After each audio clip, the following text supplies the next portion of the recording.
So this is my dry signal, if you want to call it that, with the new X Space. The 𝗶𝗄 compressor 76, it's going to stay on.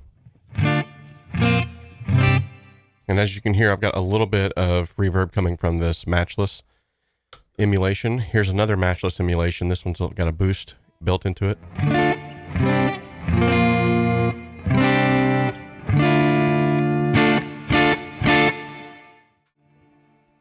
So, and then my third one is this Mesa.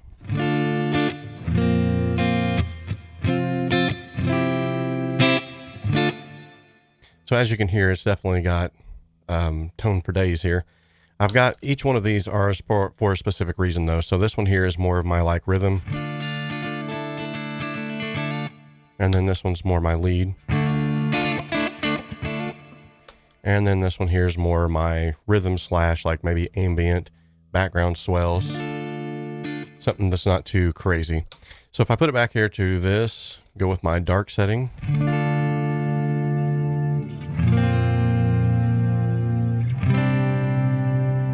That already has a beautiful tone. The reverb is not getting in the way of any kind of...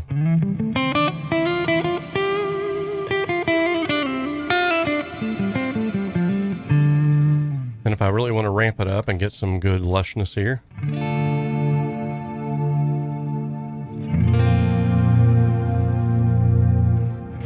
just put in that slower right there.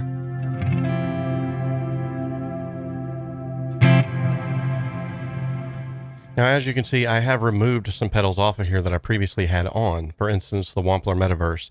Great delay pedal, but it's just not working out for my particular rig, and there's nothing wrong with that. If you find a great pedal and it just isn't working out, it's not like you have to keep it on there. Like, you can take it off.